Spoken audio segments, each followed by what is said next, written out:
Raid's dropped a grim new video. Let's talk about it.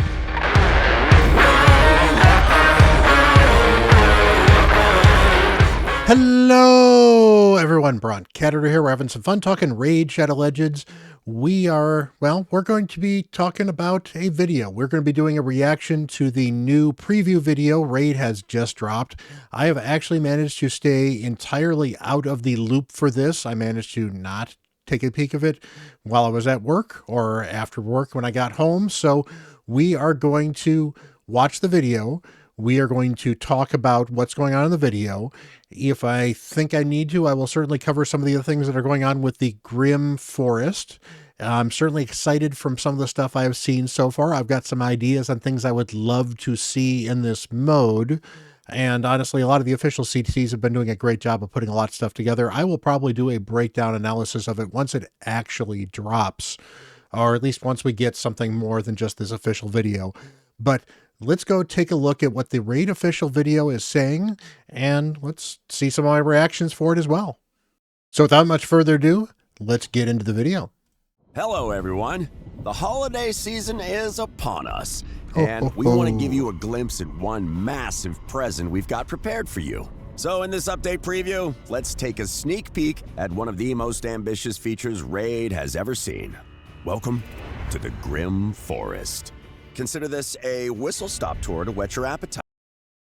I will say I'm actually mildly disappointed that they did not call it the Grim Forest with 2 M's, because that's very much in the Grim fairy tales, and I think that would have been fitting for a Gar fantasy. But, you know, it's the Grim Forest. It's fine. Right. We'll cover all the precise mechanical details in a future feature guide. If you've braved the blood-soaked streets of the Cursed City, too surprising, you'll feel right at home in the Grim Forest.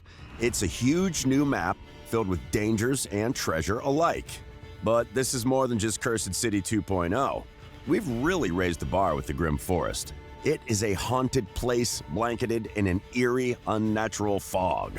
Not only will your line of sight be limited as you traverse this shadowy wilderness, but each monthly rotation will see the very paths and stages you previously walked shift and change. Moreover, the maps for normal and hard difficulties will differ, making each foray into the Grim Forest a new experience. Let's go back to that for a second.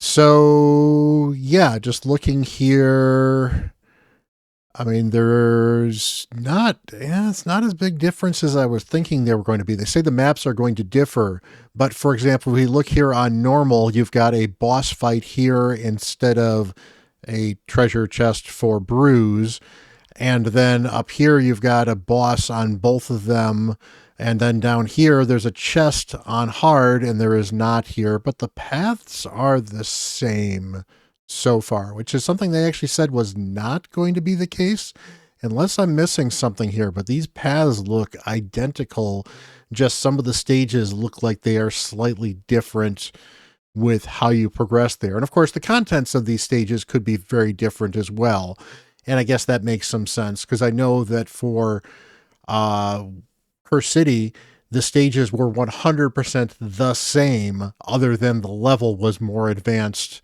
on hard versus normal, and of course the restrictions were slightly different, but the restrictions are entirely different in Grim Forest anyway. So anyway, foray into the Grim Forest, a new experience. You'll always begin your journey at the old camp, the safest part of the map. From there are 5 more regions to explore, though the difficulty of stages in those regions can be mixed. Within those regions hide countless secrets and multiple bosses to battle, including 7 powerful foes unique to the Grim Forest. You can only take so many actions per day, but there will be plenty of time to explore the map.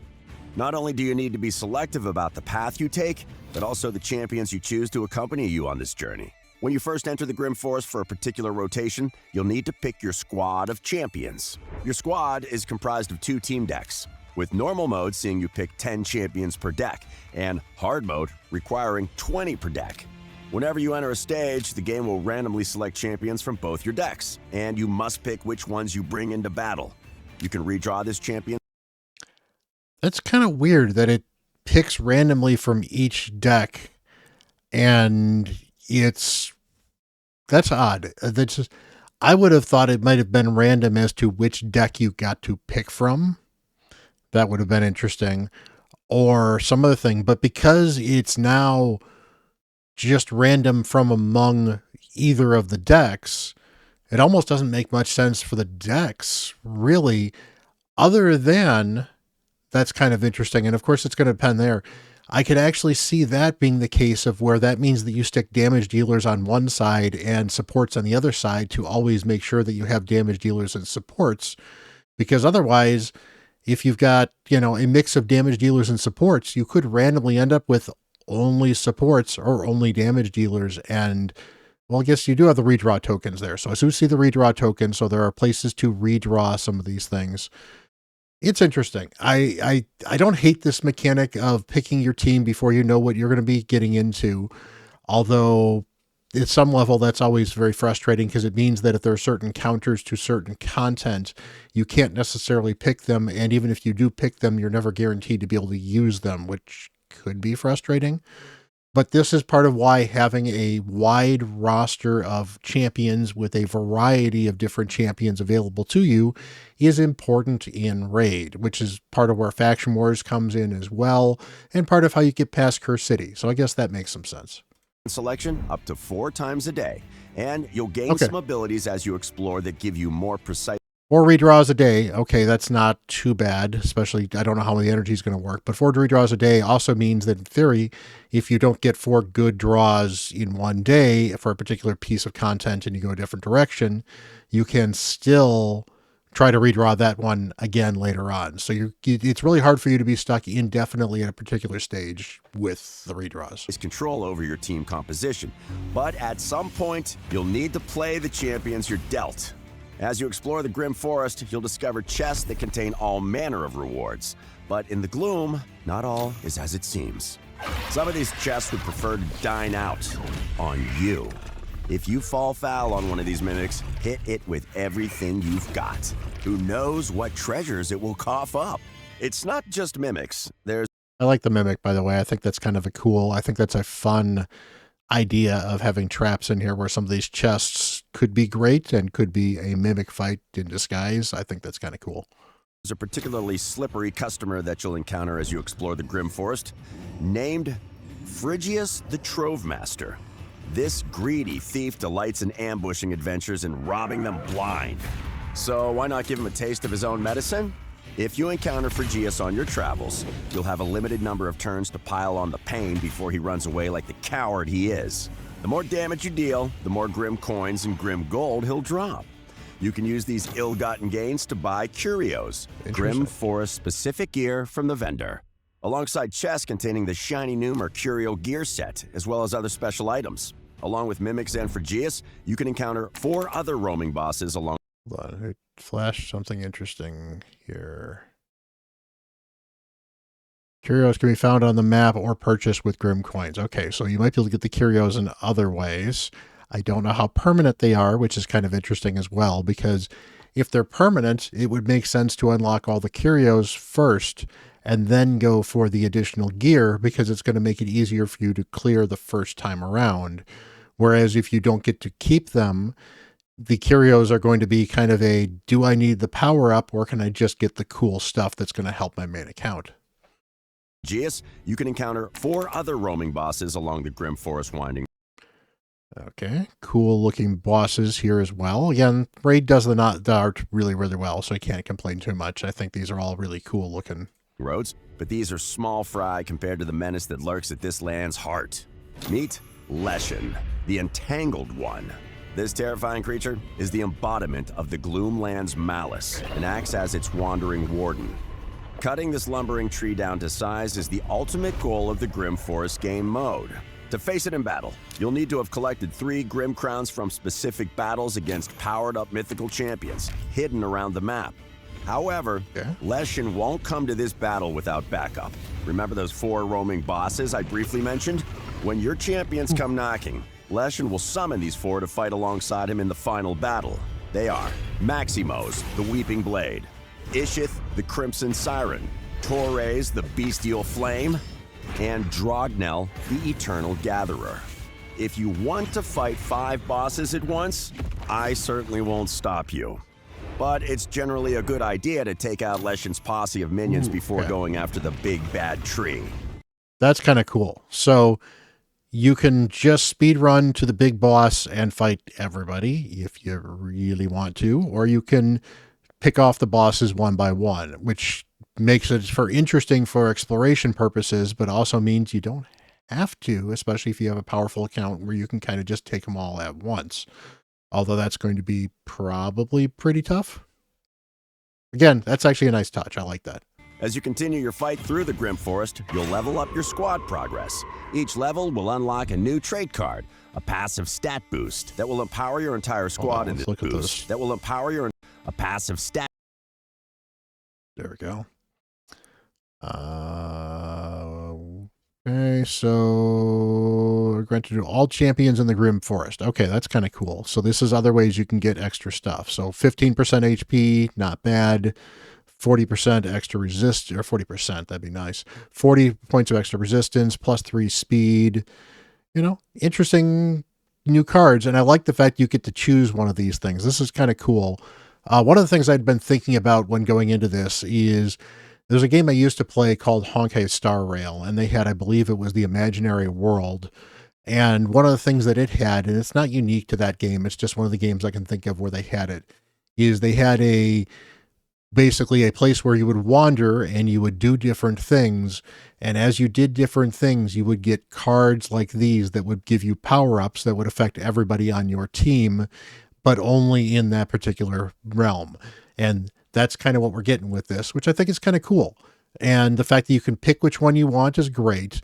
And clearly there are going to be some that are better than others. As you can see, some of these are rare at the moment, and I'm sure there's ways to get higher stars for these things, or maybe there is ways to rank up these cards as you continue to play. I'm not sure. We'll maybe find out a little more about that. But I think that's really kind of cool. New trait card, a passive stat boost that will empower your entire squad in this game mode. Yep, there we go. So you can see the different stats that you can get here. So, you know, your base tap stats, your speed, resistance, and accuracy, crit rate, crit damage, and ignore defense. So kind of cool stuff. You can also upgrade your curios to gain additional abilities for champions in this game mode. You'll want a fully upgraded set of these powerful trinkets to take Leshen down. You can view all your progress via your squad profile, but keep in mind, your squad progress level and curios will reset with each Grim Forest rotation. Each new rotation means a new map layout to explore, new strategies to employ, and more goodies to find. Finally, let's talk rewards. Alongside mode-specific resources, you can unearth chests that contain all manner of goodies, including champion fragments and souls to summon and awaken Anaxia, the Reborn, a brand new mythical champion only available via the Grim Forest. On top. Now, I have seen a breakdown of this champion. Obviously, I don't have all the stats for this person. This champion seems okay. They honestly, at the moment, don't seem to be quite as good as Carnage or Mikage or Empress, but still seems like a good and interesting champion.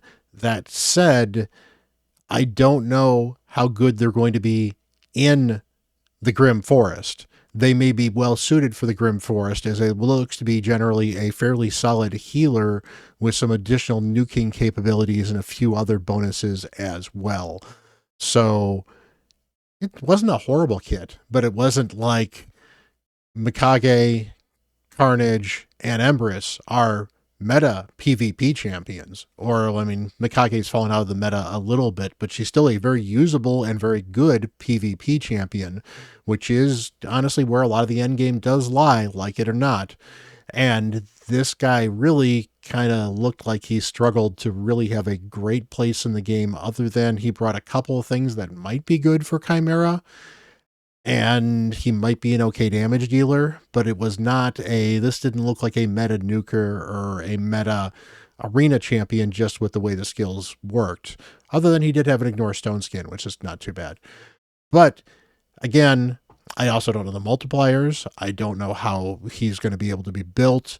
There might be some other things that he might be able to play on as well. So we'll certainly see in the testing of how good this champion is. Didn't seem like a bad mythical, but was not a wow, knock your socks off mythical, unlike some of the other ones we've seen from free content. For that, you can earn Cursed Remnants, relic crafting Relic materials for crafting, a of new course. relic group. We've and already gear had a from the couple of the previously reveals on mentioned those Mercurial and the set. Mercurial set. This new set excels at protecting valuable champions with its bonuses to HP, resistance, and speed, as well as stacks of a brand new buff called Total Guard.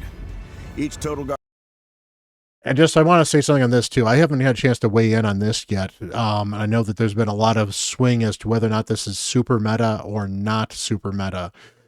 Total Guard looks to be slightly different from Stone Skin. And I say different, it doesn't have the same vulnerabilities of Stone Skin, other than the fact that any damage of any kind, even 0 damage, is still going to knock down a stack of Total Guard, and it's stacks of Total Guard. So it looks like multi-hitters are the cure for Total Guard, which is going to mean anybody that has a multi-hit ability is going to get a huge power boost in the current meta. So, among other things, that actually means Sanguine Maria could be kind of good with that big A1 triple hitter. Other champions that have double or triple hitters for single target or AoE target champions, that could be a huge deal. I mean, Predator's got a double hitter big nuke that doesn't seem too bad. You know, Tholen has got a bunch of double hitters on his big nuke and his big A1 or single target hit. So a couple of newer champions seem to have gone double or triple hit, which means those champions could prove to be valuable and given a general buff. But again, you're not going to be able to bring Stone Skin if you're bringing Total Guard. If you're going to bring Total Guard in a significant fashion, you're not going to be able to bring Feral or Protection Set or anything else like that. There is a cost of going with Total Guard. And honestly, the number of people that are going to be able to put 9-piece Total Guard on anybody early on is going to be non-existent. And, you know, it might be 6 to 9 months before you start seeing champions in 9-piece Total Guard. Guard stack prevents an instance of any damage or negative effects. That's pretty strong, right? Just be mindful that bosses can strike through Total Guard, so don't rely on it as your trump card.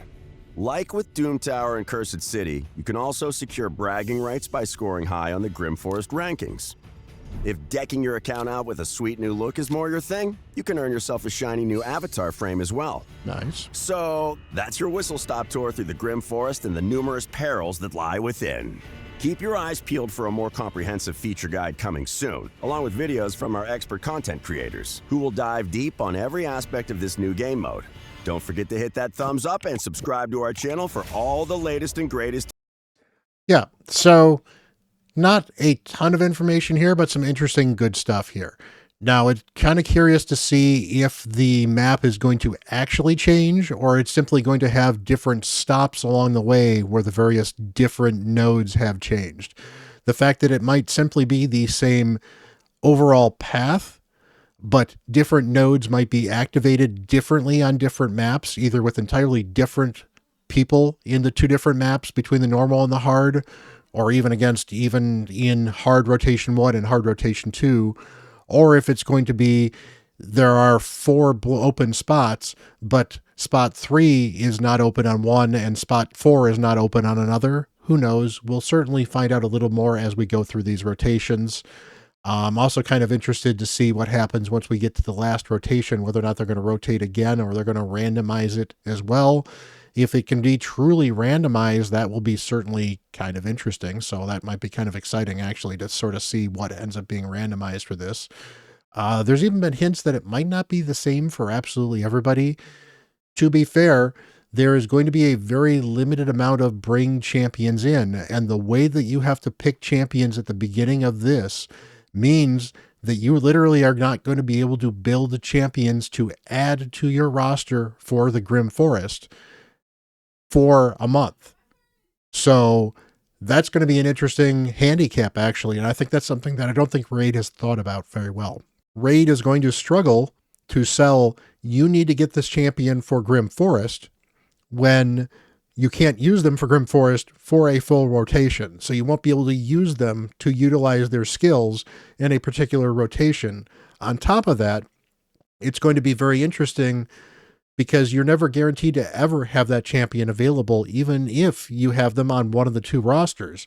That may be where having duplicate champions could be interesting, because having duplicate champions could give you a chance to basically make certain champions easier to get on your account to have them available for certain pieces. On the other hand, you could unfortunately luck out and then have a champion show up twice because they got picked from both sides, for example.